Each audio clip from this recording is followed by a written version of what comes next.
தம் கிருபை பெரிதல்லோ என் ஜீவனிலும் அதே இம்மட்டும் காத்ததுவே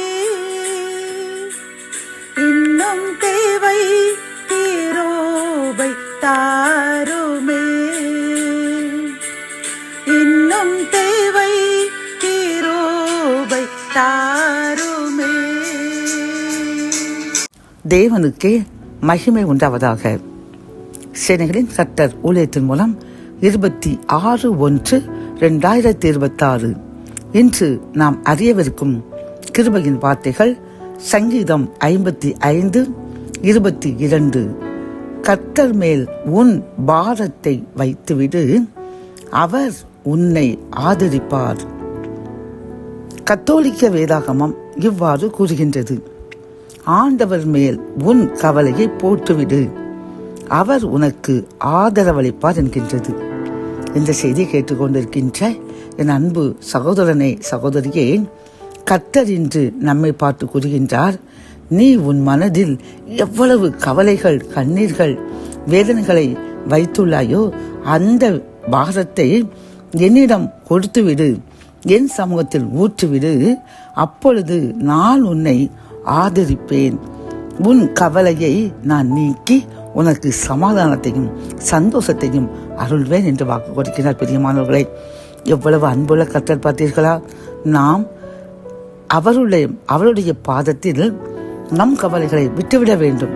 நெருக்கத்தை, வியாதியை, நமக்குள்ள எதிராளுடைய சூழ்ச்சிகளை, மந்திர தந்திரங்களை எல்லாம் அவரிடம் வைத்துவிட வேண்டும். ஏனென்றால் அவர்தான் நமக்காக சிலுவையில் அறையுண்டு இரத்தத்தை சிந்தி நம்முடைய பாவங்களையும் சாபங்களையும் நோய்களையும் குணமாக்கி நம்மை பரிபூரண விடுதலையை செய்துள்ளார். பிரியமானவர்களை, எந்த மனிதனாலும் நம்மை குணமாக்கவும் முடியாது, ஆதரவு அளிக்கவும் முடியாது. மருத்துவர் கூட அவர் படித்த அந்த வியாதியை குணமாக்குகின்ற வைத்தியத்தை செய்வார். ஆனால் இறுதியில் மருத்துவர் என்ன கூறுவார்? நான் என்னுடைய மருத்துவத்தை முடித்துவிட்டேன், கடவுளிடம் நம்பிக்கை வையுங்கள், அவர் குணமாக்குவார் என்றுதான் கூறுவார். நான் எப்படியாவது உயிரை காப்பாற்றி விடுவேன் என்று கூற மாட்டார். பிரியமானவர்களை, அப்படி கூறினாலும் அது 100 விழுக்காடு உண்மையாகவும் இருக்காது.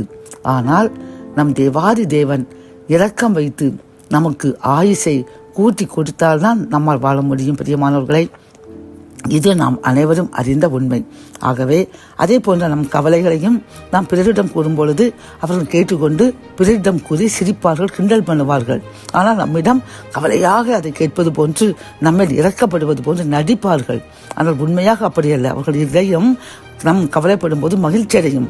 ஆனால் நம் தேவனிடம், நம் கர்த்தரிடம் நம் கவலையை கூறி, கண்ணீரை கூறி, வியாதியை கூறி நமக்கு விடுதலை தர வேண்டும் என்று நாம் கண்ணீர் வடிக்கும் பொழுது அவர் நம் கண்ணீரை அப்படியே எடுத்து தன் துருத்தியில் வைத்து உடனே அதற்கு பதிலளித்து நம்மையும் நம் சந்ததிகளையும் ஆசீர்வதித்து நம் கண்ணீரை துடைத்து நம் பாரத்தை நீக்கி நமக்கு சந்தோஷத்தையும் மகிழ்ச்சியும் அளிப்பேன் என்று வாக்கு கொடுக்கின்றார். ஆகவே இன்றிலிருந்து எந்த கவலை வந்தாலும் சரிதான், எந்த பிரச்சனையோ நோய்களோ வந்தாலும் நாம் பிறரிடம் சொல்லி நம் குறையை கூறாமல் நேராக ஆண்டவரிடம் சென்று ஆலயத்திலோ அல்லது நம்ம வீட்டில் கூட முழங்கால் படியிட்டு கர்த்தரிடம் நம் பாரத்தை, கவலைகளை, நோய்களை, கண்ணீரை ஊற்றிவிடுவோம். அவர் நம்மை ஆதரித்து நம்மையும் நம் சந்ததிகளையும் என்றும் சமாதானத்துடன் ஆசீர்வதித்து பாதுகாப்பார். ஜெபம். என் அன்பு தகப்பனே, உம்மேல் எங்கள் பாதத்தை வைத்து விட்டால் நீர் எங்களை ஆதரித்து எங்களை விடுவித்து மகிழச் செய்வேன் என்று கூறின கிருபையின் வார்த்தைக்காக நன்றியப்பா. இந்த செய்தியை கேட்டுக்கொண்டிருக்கிற நாங்கள் இன்றிலிருந்து எங்கள் கவலைகள், கண்ணீர்கள், வருத்தங்கள், நோய்கள் எல்லா பாரத்தையும் உம்மிடம் மட்டுமே இறக்கி வைப்போம் என்று உறுதி கூறுகின்றோம். எங்கள் உறுதியை ஏற்றுக்கொள்ளுங்க. அதன்படி எங்களுடைய கவலைகள், கண்ணீர்கள், துன்பங்களை மாற்றி மகிழ்ச்சியும் சந்தோஷத்தையும் தாங்க. மீட்பர் இயேசுவின் முன் ஜெபம் கேளும் நல்ல தகப்பனே. ஆமென்.